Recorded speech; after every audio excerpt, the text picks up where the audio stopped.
আজকে আমি দুর্দান্ত টেস্টের বেগুনের একটা রেসিপি করে দেখাবো। বেগুনের রেসিপি তো আমরা অনেকেই অনেক রকমভাবে খেয়েছি। আজকে আমি যেভাবে এটা করেছি, এটা গরম ভাতের সাথে দুর্দান্তভাবে জমে যায়। সাদা পোলাওর সাথেও এটা খুবই মজা লাগে। মুনস ডেইলি কুকিংয়ে আপনাদেরকে স্বাগতম। আমার চ্যানেলটা যদি আপনাদের ভালো লেগে থাকে অবশ্যই লাইক কমেন্টস করে সাবস্ক্রাইব করে দেবেন, বেল বাটন বাজিয়ে রাখবেন যেন আমার ভিডিও নোটিফিকেশন আপনাদের কাছে চলে যায়। তা আসুন আমি এখানে কি নিয়েছি সেটা দেখাচ্ছি। প্রথমেই আমি একটি বেগুন নিয়েছি, এটাই হচ্ছে আমার মূল উপকরণ। এটা দিয়ে আমি আজকে রেসিপিটা করব।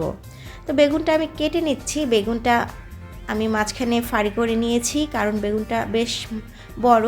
তো আমি এখানে দেখেন আমি এটা কিভাবে সাইজটা করছি। তো এভাবে আপনারা কেটে নেবেন।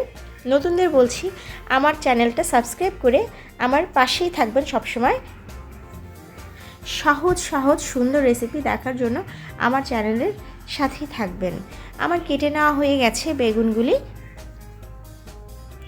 এখন আমি এখানে তেমন কোনো মশলা দেব না, এখানে শুধু হলুদ আর লবণ দিয়ে আমি এটা মেখে 10 মিনিটের মতো রেস্টে রেখে দেব। 10 মিনিট পরে আমি এটা দেখাচ্ছি।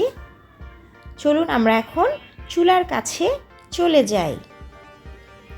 চুলায় আমি একটি প্যান বসিয়ে দেব। আজকে আমি এই রেসিপিটা সরিষার তেলে করব। আমি দিয়ে দিলাম সরিষার তেল। সরিষার তেলটা একটু গরম হওয়ার পরে আমি বেগুনগুলি দিয়ে দিচ্ছি। এখানে চুলার আঁচটা অবশ্যই লো হিটে রাখতে হবে। নতুন যারা আছেন আমার চ্যানেলটা এখনও সাবস্ক্রাইব করে দেননি, অবশ্যই আমার চ্যানেলটা সাবস্ক্রাইব করে বেল বাটন বাজিয়ে রাখবেন যেন আমার ভিডিওর নোটিফিকেশান আপনাদের কাছে সর্বপ্রথম পৌঁছে যায়। আমি এপিট ওপিট করে সুন্দর করে ভেজে নিচ্ছি বেগুনগুলি। এক পাশ ভেজে নেওয়া হয়ে গেলে আমি বেগুনটা উল্টে দেব। হয়ে গেছে আমার এক পাশ ভেজে নেওয়া। আমি এখন বেগুনটা উল্টে দিয়ে ভেজে নেব। আমার ভেজে নেওয়া হয়ে গেছে। এখন আমি বেগুনগুলি তুলে রাখব। অবশ্যই আপনারা এই রেসিপিটা বাসায় করে খাবেন, আপনাদের ভালো লাগবে। আমি দিয়ে দিলাম সরিষার তেল, সাথে 2-3টি পেঁয়াজ কুচি।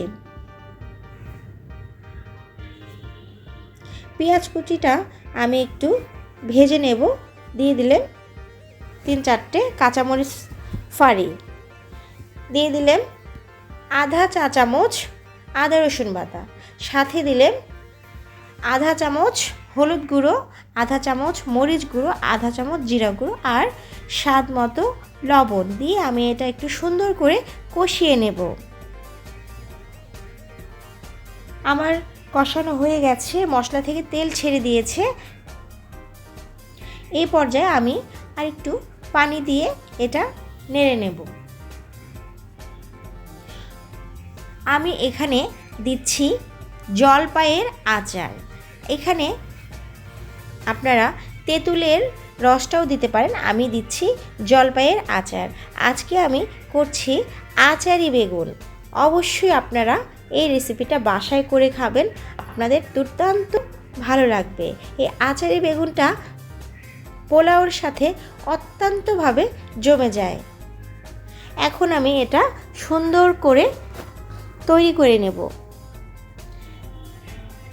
তেঁতুলের কাঠটা দিলে আপনারা একটু চিনি ইউজ করবেন। এখানে আমি মিষ্টি আচারটা দিয়েছি, এজন্য আমি আর এখানে চিনি দিইনি। আমি নামানোর আগে ধনেপাতা কুচি দিয়ে নামিয়ে নিচ্ছি।